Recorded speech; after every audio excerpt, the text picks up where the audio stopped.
Xin này, nó xài đi này. Anh này hai ấy. Cái gì đây? Rồi, bố lại. Trồng ơi, bố lắm ấy. Trời. Thì mà giờ vớt ra nên mơ cô mà cái bay xin tập áo đi. Ôi mơ cô mơ cái bay tiệt. Mơ cô mà đọ ra nó xì này. Mơ đọ mơ. Ồ, đọ mà một tay đó.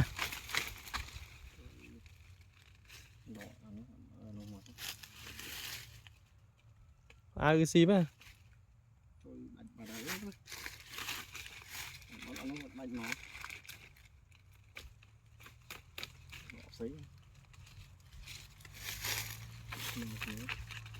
Cái gì mà?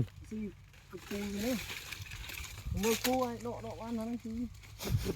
Cái nó miền đần nặn miền ấy nàng cái. Miền ấy.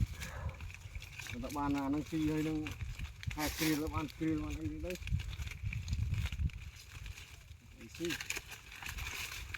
Bài ơi, vật là trở nè.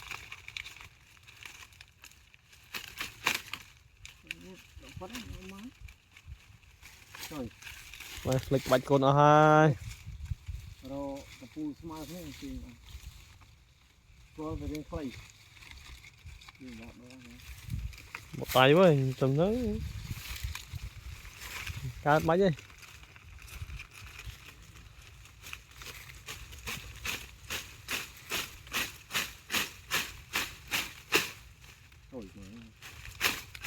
Bạch thơm quá, đi. Ôi mà ấy rồi. Trông về đây. Bây giờ ở đây trồng lại đồ nhá. Xì đúng không? Chưa đấy.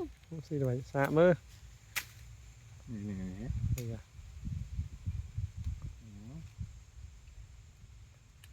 Ôi, mèo ròm mấy ra. Tón nâng. Chào lắm. Cái bà cua lái của về. Gọi ăn về. Ai mày? Ăn cái nhỉ? Không. Nắp cho. Mười háo cô được phá.